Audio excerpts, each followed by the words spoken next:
Yung burol na yun, tayo pababa. Lamig. Biglang umuulap sa kabila. Welcome to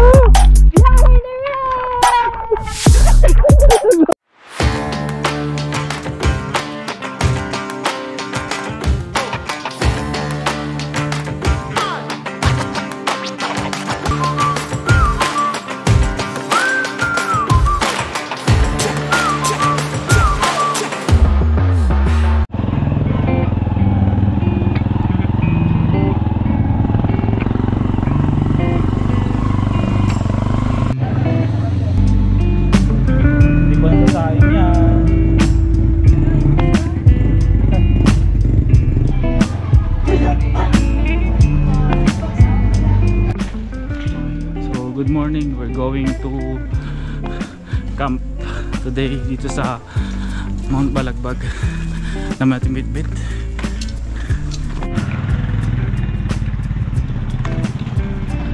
So, sa 374 meters above sea level na tayo. First time ko mag-hike ng ganito karami yung Bitbit. Even though malapit lang yung campsite mula dito, mga 30 minutes.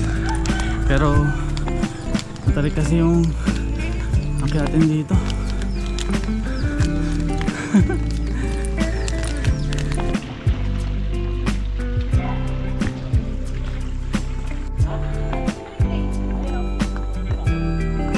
So may mga depende kasi sa mga kasama mo yun. dito tayo sa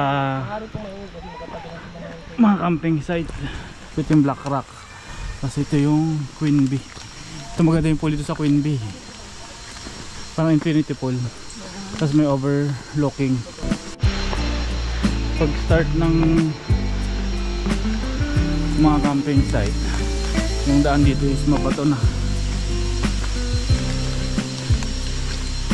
kaya handa mo na yung mga paa mo dito.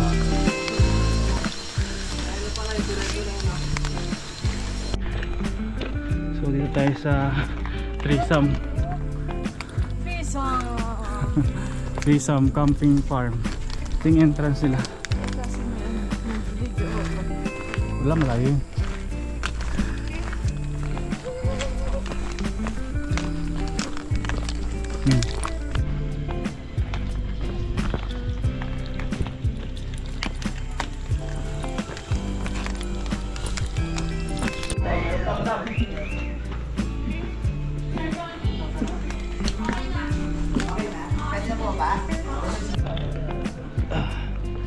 Nakapag-bayad na tayo ng entrance fee saka pitching fee. Ano tayo ng spot para makapagtayo ng tent.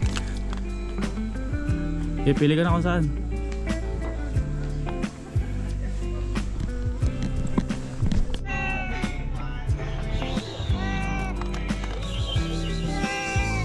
Akala ko fan, bubuksan ko sana. Camera pala yung hawak ko. No. Wondering if thousands of miles away the sky is just as blue. It's as if I'm stuck in yesterday thinking of you. Cause when you have your morning coffee, I'm turning out the lights so I could dream. And when you smile through the screen, I'm ganyan. Yun pala yun.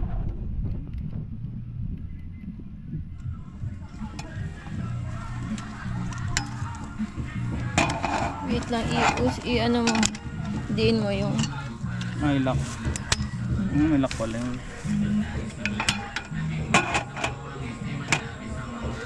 you could be with me.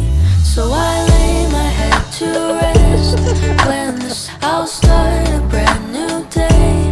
When the moon is shining, I long to be with you in all the So ayun, nakapag-set na tayo ng tent.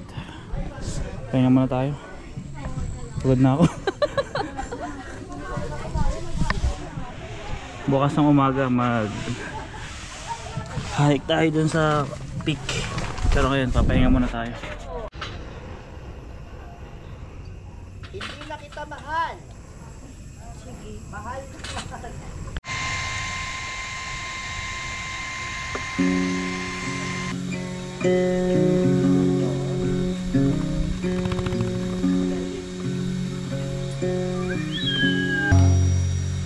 Adobo kasi dapat talaga yan.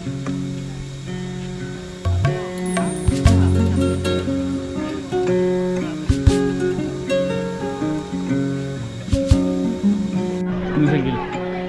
Time check 5:45 ng hapon. Magbabad na tayo sa pool. May infinity pool sila dito. Sakto. Kailangan natin ng konting refreshment. Pero magbanlaw muna tayo.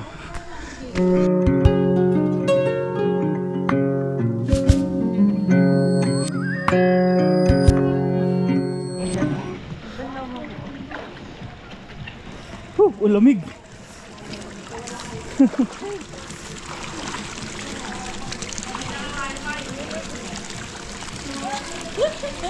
Ulamig.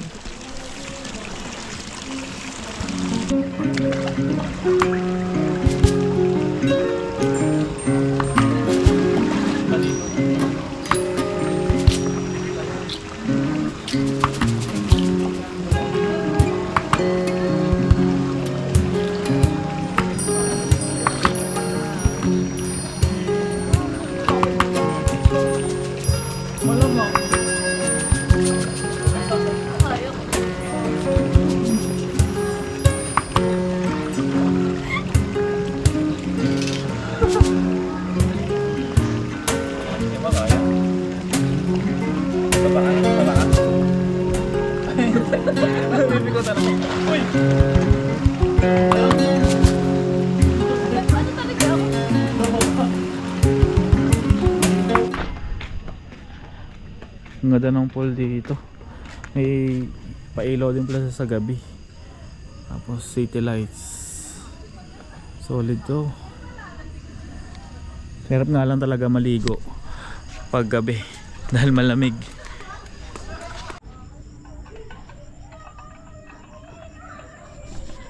Good morning. Alas 8 na ng umaga. Tinanghali na tayo ng gising. So magkakape lang muna tayo. Tapos akit na tayo ng summit. Ang sarap matulog kagabi. Lamig. Nag-alarm pero hindi na narinig.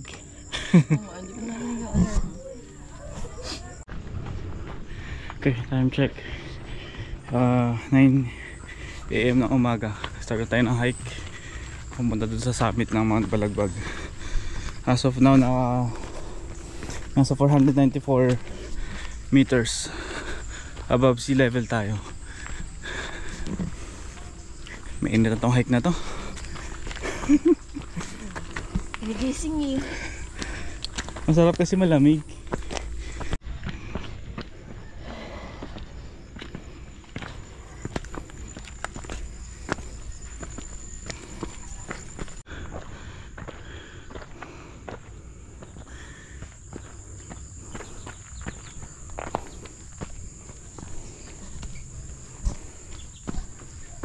Good morning. So mag-register tayo dito sa... Uy, sarap niyan tayo. Nagpabasag naman. Native? Hindi, sa ano to yung Baba? Layton lang. Pinabili ko eh. Nabasag yung dalawa, inibasag ko pa. Ano? Gabi kasi pag... So may registration para dito. 100 pesos pa rin ba tayo? Para mag-lag lang dun bago umakyat. Nagyuyugugin kita para magising ka ng maaga. Yuyug-yugin. Alam mo namang tulog mantika ako eh. Grabe tirik na araw. So pagkatapos nung registration area, dito na mag-start yung open area. So dito tayo mag-roving ng mga barangay.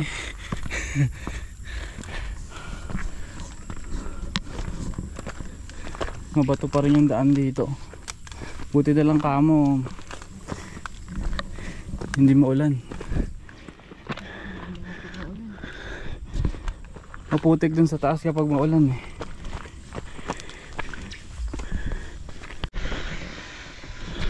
Nasa 624 meters above sea level na tayo. Lobot na? Hindi yan lobat. Ninaan mo lang. Init.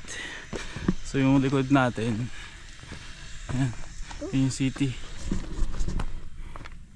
Ito na pala to? Mas kita daw sa taas. Kahit ganito kainit, yung simoy ng hangin lamig pa rin, no? Ito na lang talaga, hindi maulan kahapon. Hindi, madulas-dulas itong mga bato. Ano tayo? Kaliwa. Dito may dating tindahan dito. Kaso O doon tayo, mamaya. ikot tayo pa ganun. So dito yung nagsangang daan. Okay, sabi mo eh. Dyan yung daan. Pero may magandang puntahan dyan mamaya. Daan natin yan. Diretso muna tayo ng tuktok ng Balagbag. Dapat kapon na pala tayo pumunta. Ay, hindi ba? Alang-aling kahapon. Ay, nung hapon. May dating tindahan dyan. Kaso yung mga militar lumipat na ng bandang tuktok.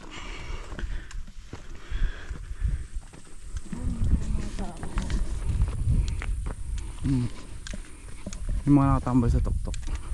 Yun, diba?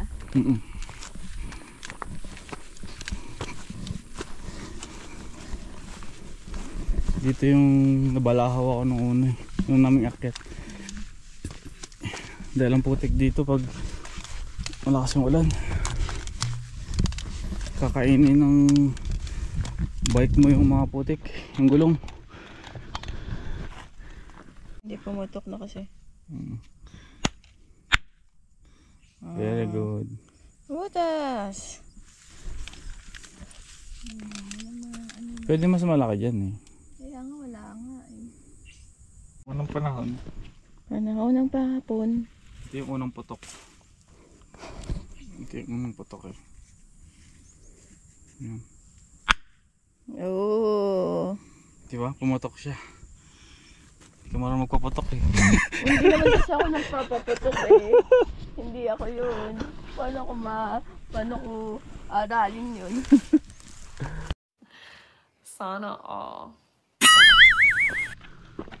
So dito na yung nag-start yung matarik na part. May curve dito na ano eh, masyado matarik. Ito na yung curve na matarik.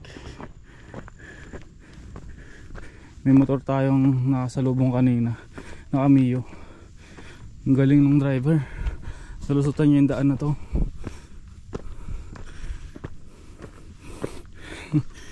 Ang galing.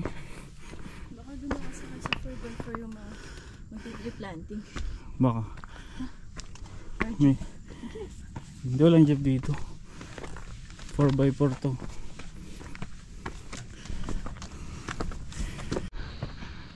So nandito tayo sa peak ng Mount Balagbag. Eh, ano yung mga tao doon? Dyan yung militar. Dyan yung militar. Ha? Dyan yung militar sa may kaliwa.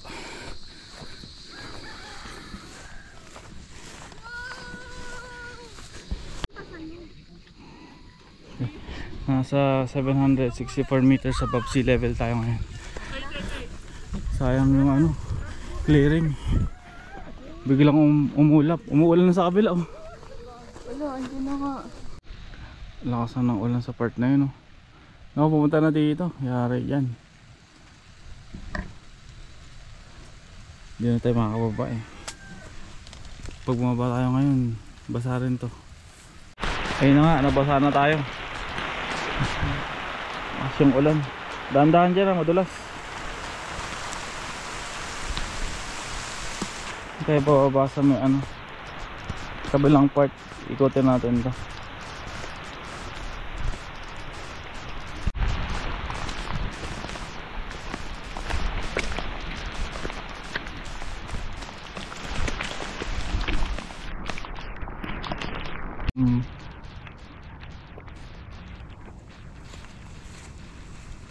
Yan yung cross na ginagamit pag ano, mahal na araw. Medyo mataas na yung talahib dito. Tapos na kasi yung summer kaya medyo umangat na yung mga damo. May daan pa dyan pababa. Uy, ganda ng gilid oh. Medyo lumiwanag na dyan sa likod. Yung burol na yan, dyan tayo pababa. Saan pa tayo pupunta? Dyan tayo daan. Kasi itong trail na to, nasa kanan natin. Yan na yung dinaan natin kanina. Hindi natin ito malulot kung hindi tayo kakaliwa. Yung sinabi mo ano, shortcut? Yung may parang daanan ng konti. Yan yun.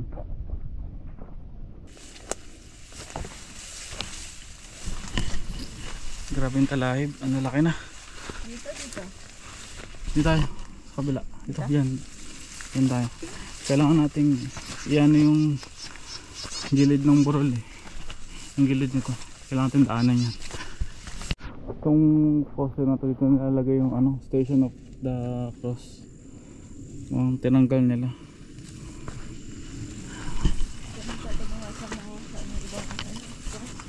Hindi na lang yung ano, hindi natira doon. Hindi, yun na lang yung cross. Hindi, may mga signage lang yun nandito sa trail na to, sa kabilang side. Kaso mukhang naglinis sila eh. Ang ganda dito.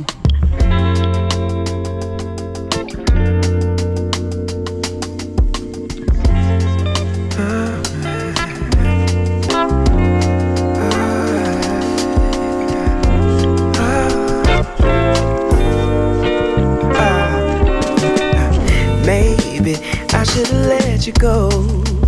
I should've let you just walk. May CR pala dito.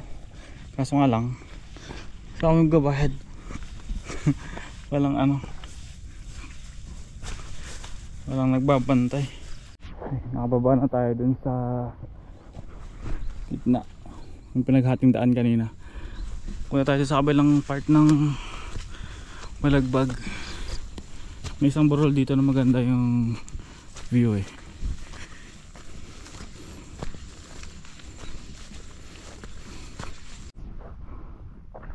Para siyang graveyard oh. Pero ano lang naman ang dragon fruit yan. Mas ang creepy dito pag ano, mapag nakikita mo yung mga ganitong structure.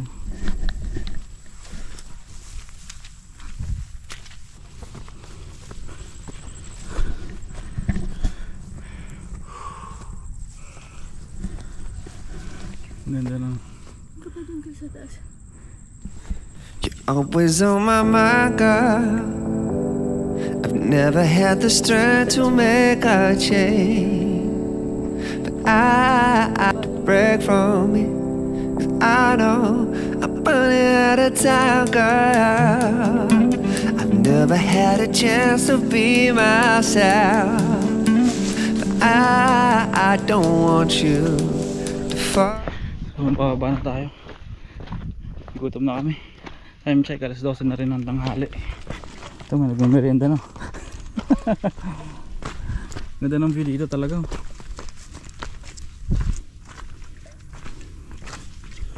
Tapos ang lamig pa rin ng hangin kahit tanghaling tapat mo. Baba naman ako mo dun eh. So kung napapansin nyo, sa bantang parte na to may mga kumukulong Sama na ulap pa na. sama ng panahon. So papunta na siya dito sa taas. Grabe yung tan line ko. Ang hirap pag naka-shirt eh. Agos ang tubig dito ah. Kung pwede maligo ah. May naglalaba. Wala eh. Maraming naglalagay sa tayo. Dito po eh. Pwede pa rin yung meron pa pala doon.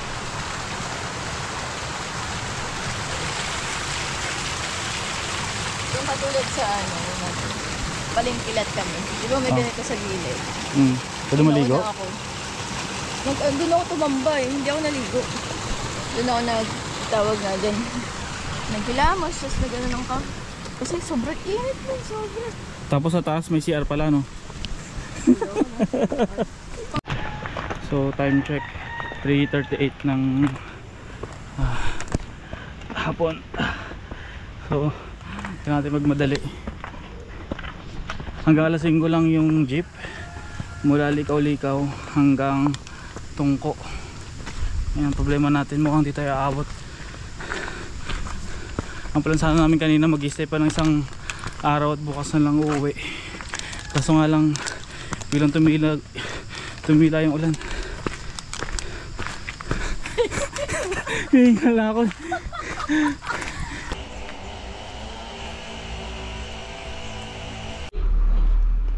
Nasa 1,465 meters above sea level din pala tayo. Medyo mataas-taas din to.